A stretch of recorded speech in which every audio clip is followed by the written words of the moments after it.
ꯔꯤꯇꯤꯌꯔ ꯑꯥꯏ ꯑꯦꯁ ꯑꯃꯒꯤ ꯍꯣꯁ ꯑꯣꯏꯕꯒꯤ ꯃꯤꯆꯝ ꯆꯥꯟ ꯑꯃꯅꯤ ꯁꯤꯗ ꯏꯆꯟ ꯑꯩꯈꯣꯏꯁꯤ ꯊꯥ 12 ꯊꯥ 12 ꯀꯣ 12 ꯆꯪ ꯁꯨꯔꯦꯀꯣ ꯑꯗꯣ ꯍꯟꯗꯛꯀꯤ ꯂꯥꯛꯏꯕ ꯃꯦꯒꯤ ꯇꯥꯔꯤꯛ 3ꯗ ꯆꯍꯤ 2 ꯑꯍꯨꯝ ꯐꯥꯗꯣꯏꯅꯤ ꯀꯣ ꯊꯥ 14 ꯑꯍꯨꯝ ꯐꯥꯗꯣꯔꯦ ꯇꯥꯃꯣꯀꯣ ꯌꯥꯝ ꯅꯨꯡꯉꯥꯏꯕ ꯂꯤꯂꯥꯅꯤ ꯀꯣ ꯍꯧꯖꯤꯛꯁꯦ ꯉꯔꯥꯡꯒꯤ ꯐꯝꯈꯤꯕ ꯑꯩꯈꯣꯏꯒꯤ ꯃꯤꯇꯤꯡꯁꯤ ꯑꯗꯨꯝ ꯑꯩ ꯄꯣꯏꯟꯠ ꯁꯨꯝ ꯇꯦꯛꯇ ꯂꯥꯛꯆꯔꯒꯦ ꯃꯤꯅꯤꯁꯇ꯭ꯔꯤ ꯑꯣꯐ ꯍꯣꯝ ꯑꯦꯐꯤꯌꯔꯁꯅ ꯉꯔꯥꯡ ꯁꯤꯜꯂꯒ ꯐꯝꯈꯤꯕ ꯄꯨꯡ ꯀꯩꯅꯣꯁꯦ ꯃꯤꯇꯤꯡꯁꯤ ꯄꯨꯡ 5 ꯆꯨꯞꯅ ꯑꯩꯈꯣꯏ ꯋꯥꯔꯤ ꯁꯥꯟꯅꯩꯌꯦꯅ ꯁꯉꯥꯏ ꯑꯦꯛꯁꯄ꯭ꯔꯦꯁꯇ ꯄꯣꯔꯇꯦꯜ ꯐꯣꯡꯉꯦ ꯑꯗꯨ ꯌꯥꯝ ꯅꯨꯡꯉꯥꯏꯕꯁꯤ ꯉꯔꯥꯡꯒꯤ ꯗꯦꯠ 5ꯁꯤ ꯅꯥꯀꯟ ꯑꯅꯤꯃꯛꯀꯤ ꯑꯣꯏꯕ ꯑꯩꯈꯣꯏꯒꯤ ꯅꯨꯡꯁꯤꯅꯕ ꯅꯠꯇ꯭ꯔꯒꯅ ꯉꯁꯥꯏꯒꯤ ꯑꯣꯏꯔꯤꯕ ꯏꯁꯨꯁꯤ ꯃꯇꯥꯡꯗ ꯑꯩꯈꯣꯏꯒꯤ ꯌꯥꯝꯅ ꯑꯩꯈꯣꯏ ꯀꯟꯐꯤꯗꯦꯟꯁꯤꯌꯦꯜ ꯅꯠꯇ꯭ꯔꯒꯅ ꯅꯥꯀꯟ ꯑꯅꯤꯃꯛꯇ ꯕꯥꯏꯁ ꯂꯩꯇꯅ ꯀꯣ ꯑꯩꯈꯣꯏ ꯑꯗꯨꯒꯨꯝꯕ ꯃꯤꯇꯤꯡ ꯑꯃ ꯑꯣꯏꯒꯅꯤ ꯍꯥꯏꯅ ꯊꯥꯖꯔꯕ ꯄꯣꯠꯇꯨ ꯄꯦꯄꯔ ꯈꯔ ꯀꯣꯠ ꯇꯧꯕ ꯃꯇꯝꯗ 1 day ahead ꯀꯣ ꯉꯔꯥꯡ ꯎꯅꯒꯗꯧꯕ ꯇꯥꯔꯤꯛ 5ꯁꯤꯒꯤ ꯅꯣꯡꯃ ꯋꯥꯠꯂꯤꯉꯩ ꯃꯃꯥꯡꯗ ꯑꯩꯈꯣꯏꯒꯤ ꯀꯨꯀꯤ ꯖꯣꯕ ꯀꯥꯎꯟꯁꯤꯜꯒꯤ ꯀꯣ ꯆꯤꯌꯔꯃꯦꯟ ꯃꯁꯥ ꯌꯥꯎꯅ ꯃꯤꯑꯣꯏ 4ꯅ ꯁꯥꯕ ꯇꯤꯝ ꯑꯃ ꯍꯥꯟꯅ ꯃꯣꯏ ꯃꯤꯅꯤꯁꯇ꯭ꯔꯤ ꯑꯣꯐ ꯍꯣꯝ ꯑꯦꯐꯤꯌꯔꯁꯀꯤ ꯇꯤꯝ ꯑꯃ ꯍꯥꯟꯅ ꯎꯅꯩ ꯍꯥꯏ ꯑꯗꯨ ꯇꯥꯔꯒꯗꯤ at any moment any time any glen any pungsing amada hekta moi kuki gi leiba leaders sina akhoi ministry of home affairs ki any kind of officers ko unaba ngami ori sanaba ngami ahing do gera nungthin do gera nungdang do gera mogi yamna na correlation ama le heba simadi du mai singa tai maram di tarik 5 da phamina ga do meeting ama khak nakan ani maki nuksina na bai program khona bada kaurga leiba ani nakan ani si sai areas da kai gi dam 1 day ahead da ko kuki gi timama hanu nari na question ama ta musu hangya question di leiba moi masin makta kai lobby lei kari aina si hairke na si khumu adagi aina si hairke na si ngangau ga haibagi ba dugma planning ma leibra ga hangna ngamtre ba ko sima then number 2 khanari ba agenda point taruk si da ngasi paper to court to phone iba mayam ji sin ta sing actual si ki agenda simo oitar ga di hagi area si da aikoi maitai da mani yengi ba miyeng si kai na question ku lak to re ba ko manam di number 1 magi aham magi point number 1 si crime to riba any community ama ko tawri mi dunu kai gumba nomai kafan bana tra any crime ko doctor madu action lokot pa lokot mina ba ga no sta point khar panlim ko ham round ham point ji ko adi crime tawri kana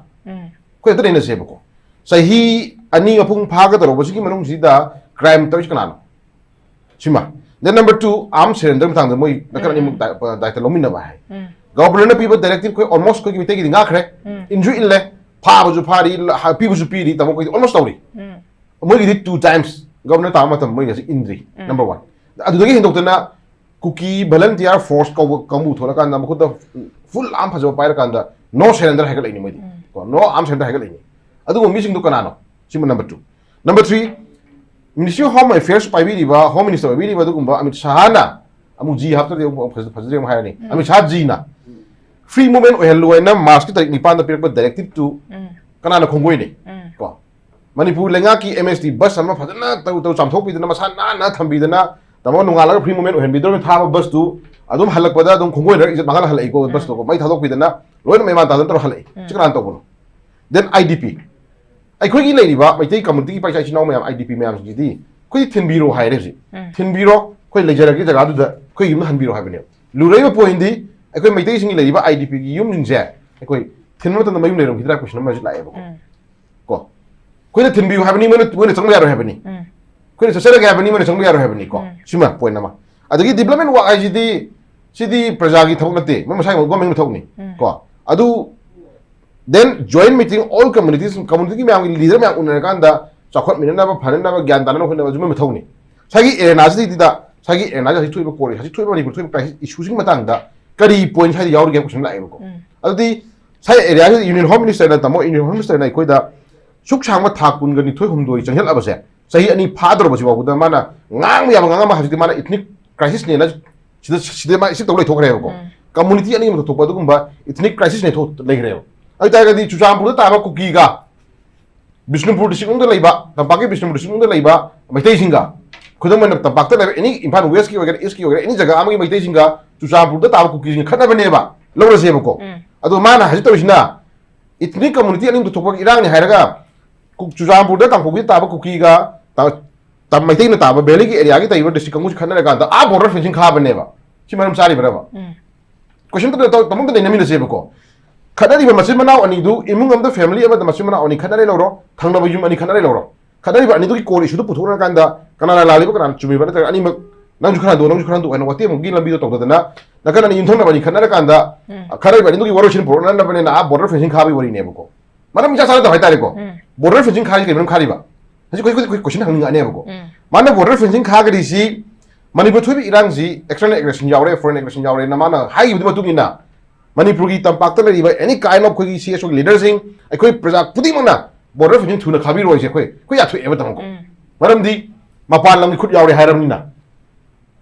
border pillar gi matang da controversial ko issue mayam lei tam ko border pillar number 81 phong saba 81 je sigi issue loi gidri asugumba lam manipur lam mang hiba border pillar mayam lei ko adubu madu mayam du su udana khandana irang sinabu shanti oina hai taragadi ekoi border pillar pillar gi matang controversial lei lam mang do udana mona border fencing khane ha do khara sunul ko ya bithu border fencing khari ka do kai bang khari bano maram di lei ba thui ba issues ji atopa mapan ni khut yaure ha gi thaja badu lei ha badu no khari retro ade FMR muthali ga muthali ba free movement tawle habe dam muthali intaman haimtro hajira du me andro ko thokra ga na ka dawre adu me andro maning tawre rei ko thok hajit ka dawre community ang thok crash in ma ju sulang nge ko ai ta sai eda to ka hajan ngi dana sai ga no chan chan ko sai eda ko hajan ngi sti ta seng na lei ba issues e ta seng na mabuchen seng da ba ko mabuchen seng da ba ta seng na issues ji sang da halaga ko kai gum khara moida mogi apa ma khara phangna ba khona ba plan man por ma yawra ba ha su special da mo tre ko aduna tentara samjun jara kan da ai khoi chahi ani apung phaga taroba ai khoi gi lei ba core issues e hai thobi issues ai khoi ju koi tamo senior ba ko si yawiri ai khoi tamo ko sagi senior most leader ha ko IS officer yawiri ko retire ko haji ta kai khoi core issues e core issues simani ha ba khoi me am punna khana min kan da union home minister gi mamitta atro mai table da sini ko core issues e ha na khana ma tamo ko yawra ba khale ko ai khoi na ji ma na ngning ba mong na kan da khoi sum yara chapa se ai khoi chahi ani apung phara ji ba da ngak le mong hai ba ngak le mong hai ba jina community ani khana bani na uhan ba haju sigi issue point number 1 da na sigi photo issue sing manung sida haju drug yaw de sida adi cookies na tawi jaga sida koi poppy cultivation tamo acre low acre chimai ko thari me am jidi adu moi center na ya hedori bra adi illegal immigrant me am sakar lei me am moi ya hedori bra den namana makuta no moi afa paidana terrorist ki thabak tawri badu kumba cookie terrorist na haning mi hatpa phaning mi phaba rasam taning ma tanba national highway sing agrogi national highway sing mo lori ba lut pa taw na lori ba magi illegal tax me am tamosi me am je center na dum ya ga thame hai ko lodri bara khanari ba issue ji da sahi ani apung phara ba du mo core issue gi ba issue je kali touch taw yauri ge aduna sigi issue ji matang da kano chan chan yam na kupna yeng yari ba si hauji koi union home minister na pi ba space khuding mai koi na chumi ya sum tari ko yara roi ai koi praja sing ju apun magi free magi loina na one voice one way one common agenda ma koi ju core issue sini tawi tawi sini si yaning de ha ba se koi hai matam do ko si koi heal le ba ko ado chap chana koi thena matam oire hauji dai issue je thaoina tawge na taw por ma yauri bani jar ko aduna dai issue je koi kupna yengom changi lady ba ngasi khana point 1 da na 6 point khana be na ko mu se maside ai khoina phamin ro ori charu go do ba ai khoina yar go do ori kem yaudi sei ko taw go thawak sing je kuki na taw go thawak atani government ro ko ko ko atani ko moina military crackdown to bangam draga moina laiba lam heno kamu sing man takai bangam draga ai khoi mi la ga phamin na ji phamin ro chaji ori chaba do di much ni sabam thui adubu ko huran ma dipa du ga mapu du phamin ro chaba du yari bra nei jin jan huran ma du ga mapu du phamin na ga aina police ore da na bo nang huran de ju khan du ko nang yam ngai na huran do mapu nang ju khan huran jaga sunu thado ga hai bu du chi judgment ya bra ba huran ma du huran ma ni mapu ni ku thinom changi ba ko adugi decision du lobo ngam draga sagi area sai koina sagi mana ngani mangang ko sum ila chapa du decision jan se koi tubi yam ngai se koi ko yam nai koi thamoi shoi du na laibi issue matang da manipur gi laibi ba intellect ko adugi frontal wing adugi ima loop sing CSO stakeholder mayam intellect mayam adagi laibi ba khangai political leader khuding mak se hajiti sigi laiba ki luru ta ja ta se koi gi oiba fiam ho du taragadi tasengna another sahi manga da sahi tara da koi ka da hai ngam de haji kanna plan tawri laiba core issues e kan ha taragadi another amuk koi no koi gi koi ka ni koi gi yellow mi hai tare ko hingminari ba merak sing mak si community am jomu chak dilaga khana laga na chai dam lambi sin magi plan am koi ubu ba mi la ba jiti ko an ma to chakini ngai wa ba sai tham da gam raw okay am phasana su thambi kre osana koi gi chan ma se ke no ni dai koi gi koi channel leader ani udi koi ta mo mani ga di tamo ju yawi ko koi tamo ka no udi to no bu shon dai bi wori chana du di am thogam tai chana ga doi wori du osagi wori chana man la na hona matam da osagi magi concrete over decision ma koi lo chang e sigi wori chan da no hona matam da sahi yam sang ma lengthy process am sakre lo rose ꯑꯗꯨꯒ ꯍꯣꯔꯦꯟ ꯃꯣꯏꯗ ꯂꯩꯔꯤꯕ ꯑꯁꯣꯏ ꯃꯌꯥꯝꯁꯤꯗ ꯑꯃꯨꯛ ꯊꯤꯜꯂꯀꯥꯟꯗꯗꯤ ꯑꯃꯨꯛ ꯏꯅꯧ ꯅꯧꯅ ꯈꯟꯅꯕ ꯍꯧꯕ ꯐꯤꯕꯝ ꯂꯥꯛꯇꯣꯏꯕ ꯍꯥꯏꯕ ꯀꯣꯏꯁꯟ ꯂꯥꯛꯏꯅꯦꯕꯀꯣ ꯍꯧꯖꯤꯛ ꯂꯨꯔꯤꯕ ꯏꯁꯨꯗꯤ ꯊꯣꯛꯏꯕ ꯀ꯭ꯔꯥꯏꯁꯤꯁꯁꯤꯒꯤ ꯑꯩ ꯀꯣꯔ ꯏꯁꯨꯗꯨ ꯄꯨꯊꯣꯛꯑ ꯑꯩꯈꯣꯏ ꯅꯩꯅꯕ ꯑꯃ ꯆꯪꯉꯛꯏꯕꯀꯣ ꯑꯗꯥꯏ ꯑꯦꯔꯤꯌꯥꯗ ꯇꯛꯈꯥꯏꯅ ꯂꯥꯛꯀꯥꯟꯗ ꯃꯗꯨꯒꯤ ꯐꯥꯏꯅꯦꯜ ꯗꯤꯁꯤꯖꯟ ꯂꯥꯛꯅ ꯍꯣꯠꯅꯒꯗꯧꯕꯅꯦꯕ ꯍꯧꯖꯤꯛ ꯂꯩꯔꯤꯕ ꯏꯁꯨꯁꯦ ꯏꯆꯝ ꯆꯝꯅ ꯃꯁꯤ ꯃꯅꯥꯎ ꯑꯅꯤ ꯅꯠꯇ꯭ꯔꯒꯅ ꯃꯤꯆꯝ ꯑꯅꯤ ꯅꯠꯇ꯭ꯔꯒꯅ ꯀꯩꯒꯨꯝꯕ ꯍꯤꯡꯒꯣꯜꯒꯤ ꯅꯠꯇ꯭ꯔꯒꯅ ꯀꯩꯒꯨꯝꯕ ꯂꯩꯅꯥ ꯇꯤꯟꯅꯥ ꯄꯦꯟꯅꯗꯕꯗꯒꯤ ꯈꯠꯅꯕ ꯅꯠꯇ꯭ꯔꯤꯕ ꯁꯤ ꯏꯁꯨꯁꯤꯀꯣ ꯑꯆꯧꯕ ꯁꯤꯗ ꯌꯥꯝ ꯁꯥꯊꯤꯕ ꯄꯣꯠ ꯑꯃ ꯌꯥꯎꯔꯤꯕ ꯑꯩꯈꯣꯏꯅ ꯍꯥꯏꯔꯤꯁꯤ ꯅꯣꯡꯃꯩ ꯀꯥꯞꯄꯗꯨꯒꯤ ꯅꯠꯇꯦꯀꯣ ꯅꯣꯡꯃꯩ ꯀꯥꯞꯄꯗꯨ ꯅꯠꯇꯅ ꯅꯣꯡꯃꯩ ꯀꯥꯞꯄꯗꯨꯒꯤ ꯃꯔꯨꯝꯗ ꯑꯩꯈꯣꯏꯒꯤ ꯗ꯭ꯔꯒ ꯃꯥꯐꯤꯌꯥ ꯀꯥꯡꯕꯨ ꯗ꯭ꯔꯒ ꯌꯥꯝ ꯁꯥꯊꯤꯕ ꯂꯥꯟ ꯑꯃ ꯁꯤꯟꯖꯜꯂꯛꯏꯕ ꯃꯅꯤꯄꯨꯔꯗꯀꯣ ꯃꯅꯤꯄꯨꯔꯁꯤ ꯑꯩꯈꯣꯏ ꯈꯨꯗꯝ ꯑꯣꯏꯅ ꯁꯦ ꯒꯣꯜꯗꯟ ꯇ꯭ꯔꯥꯏꯡꯒꯜꯅꯤ ꯀꯥꯏꯅ ꯍꯧꯖꯤꯛ ꯐꯥꯎꯅꯔ ꯂꯩꯕ ꯃꯌꯥꯝꯁꯤ ꯃꯅꯤꯄꯨꯔꯁꯤꯗ ꯍꯧꯖꯤꯛ ꯇꯣꯉꯥꯟꯅ ꯑꯩꯈꯣꯏꯒꯤ ꯇ꯭ꯔꯥꯟꯖꯤꯠ ꯑꯣꯏꯕ ꯗ꯭ꯔꯒ ꯄꯨꯔ ꯂꯂꯣꯟꯕꯗꯒꯤ ꯍꯦꯟꯗꯣꯛꯇ ꯅꯠꯇꯕ ꯇꯥꯃꯣ ꯍꯧꯖꯤꯛ ꯐꯦꯛꯇ꯭ꯔꯤ ꯁꯥꯒꯠꯂꯛꯑꯕꯅꯦꯕ ꯗꯦꯟ ꯐꯥꯔꯝ ꯗ꯭ꯔꯒꯀꯤ ꯐꯥꯔꯝ ꯑꯣꯟꯈꯠꯂꯛꯑꯕꯅꯦꯕ ꯃꯅꯤꯄꯨꯔꯁꯦ ꯁꯤꯒꯨꯝꯕ ꯃꯌꯥꯝꯁꯤ ꯇꯁꯦꯡꯅ ꯍꯥꯏꯗꯤ ꯅꯩꯅꯔꯒ ꯗꯤꯁꯤꯖꯟ ꯑꯃꯗ ꯃꯗꯨꯒꯤ ꯑꯣꯏꯕ ꯗꯤꯁꯤꯖꯟ ꯑꯩꯈꯣꯏ ꯂꯧꯍꯧ ꯆꯨꯝꯗ꯭ꯔꯥ ꯍꯥꯏꯕ ꯀꯣꯏꯁꯟꯗꯨꯅꯦ ꯑꯩꯈꯣꯏ ꯂꯥꯛꯆꯅꯤꯡꯕ ꯑꯣꯏꯗꯤ ꯑꯗꯨꯅ ꯑꯩꯈꯣꯏꯅ ꯍꯥꯏꯖꯅꯤꯡꯉꯤꯁꯤ ꯀꯣꯇꯨꯅ ꯁꯤꯒꯤ ꯃꯤꯇꯤꯡꯁꯤ ꯌꯨꯅꯤꯌꯟ ꯍꯣꯝ ꯃꯤꯅꯤꯁꯇꯔꯅ ꯃꯤꯅꯤꯁꯇꯔ ꯍꯣꯝ ꯑꯦꯐꯤꯌꯔꯁꯅ ꯃꯁꯤꯒꯤ ꯏꯟꯚꯥꯏꯠ ꯇꯧꯔꯛꯈ꯭ꯔꯦ ꯍꯥꯏꯕꯒ ꯀꯣꯇꯨꯅ ꯀꯥꯡꯄꯣꯛꯄꯤꯗ ꯃꯤꯇꯤꯡ ꯊꯝꯃꯦꯕꯀꯣ ꯀꯥꯡꯄꯣꯛꯄꯤꯗ ꯃꯤꯇꯤꯡ ꯐꯝꯕ ꯀꯥꯟꯗ ꯃꯣꯏꯅ ꯄ꯭ꯔꯤ ꯀꯟꯗꯤꯁꯟ ꯑꯍꯨꯝ ꯊꯝꯃꯤ ꯃꯣꯏꯅ नो फ्री मूवमेंट एनी मेटे है फुरुप से मोइन ताब जगह चंग यार हबजे प्रिकनेस थंगरे नंबर 2 मोइन पाम दिमान अमगी अदुम चेनर सटलीको नंबर 3 दा था तरुक सिस बैट थमना बाहे था तरुक रकान मन काप पहुदु बरम देन हजि पीआर मनुंग निको एकोय हंगर अमतंग येंग सेबिसन चालको पीआर मनुंग सिदा पीआर लेग्र मनुंगदा ओपन फायरिंग मोइन मोइन कापे मोइन कापे फोंगना कायदा कोंग मरुदा को अदुसु मोगी विलेज चिपता तौबिगन को तौरन को तौरदि खोई रिटाले तौनी हायर म तोखरे दुम को दुसु पीआर मनुंग को तमन नुगाई लाजे पीआर मनुंग सिदा नुगाई सेना तौरय दुम हाइनी पीआर मनुंग सिदा फ्री मूवमेंट तौबि यारय दुम हाइनी पीआर मनुंग सिदा मी मांखल इनि खोई को हजि मी मांखल इनि को मी जे मणिपुर सिदा जे खोई कुकी न मी फाल तोंगान एले नम थुबि ताइद लेरे मणिपुर जी को मी दरते कार रो फुल मांखल इनि को सिगी टाइमिंग सिदा खोइना पेशेंस लगिजि काम को पेशेंस लगिनो in other sense ngaki provocation da ngaki irang da sauna badagi sinagi banana gi yawu adum to ngana param thamaje ko jirigi incident ko kaung ngamgadra jirigi incident pikra ngang tha tre ni pani ngang ni horaga chahi ani hum ngang chahi tre pa ngang ahum je senior most leader to anthang je ko ngang ahum je hostage na phar puri ne makut chalaga da puja khai ne ko ngang ahum ji ni ni hum ni nai bya ne ga ko bya ko la kanda pikra ngang phi musa da bak tang sagi magi masagi internal adi kano body part kuning mak tang sagi चिंकुप साना कनोगी सोन मगी पाउखि लेरि बने को सी अखोइना येंजम मतमदा चखोटलबा लेबाक सिंगी लान दबाउदा नोंमै थारमदाय नोंमै कापमदाय दको film दखै उरि दमै को नोंमै कापमदाय नोंमै थारमदाय दबाउदा अंगांग मचाम थोक मतमदा नोंमै हल्लिने बको नत्रा येंगनबा नि लानफमदा नोंमै थारमदाय नोंमै मरु कापमदाय दा अंगांग मचा उ मतमदा मनिंग हल्नरि नि थमोइ को अदुगी थमोइ दो गासी कुकिसिन याउद्रबने देन कोक्तागे एक्सीडेंट खोइ नैना से कोक्तागी एक्सीडेंट मपा मसा तुमग लेजे मपा मसा दु थोंग थिलगा कौखाय संगा कांदा फमुंग मनुंग हालिने को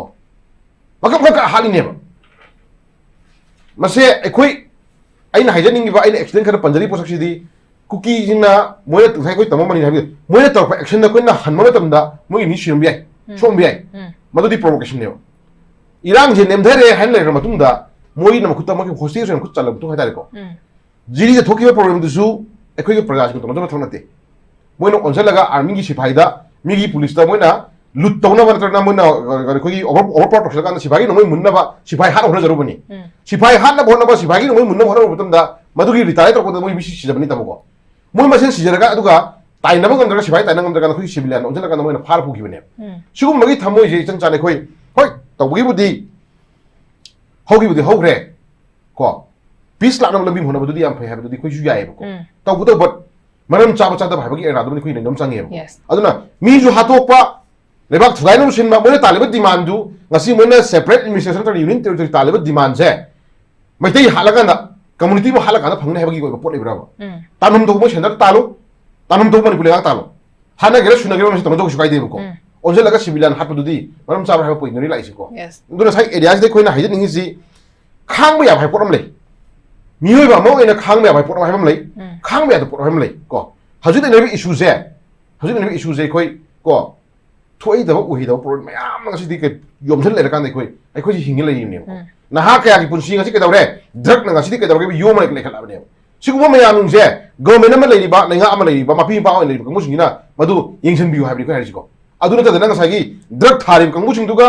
मी हालिब कंगुसिंदुगा अंगांग नुपि खाक्तना ngasi गैंग रेप तब हॉस्टेल फारि कंगुसिंदुगा ai khoi gi mi ko phamin wari sa bai bje ada area de khoi na sa je hai ta ga di without condition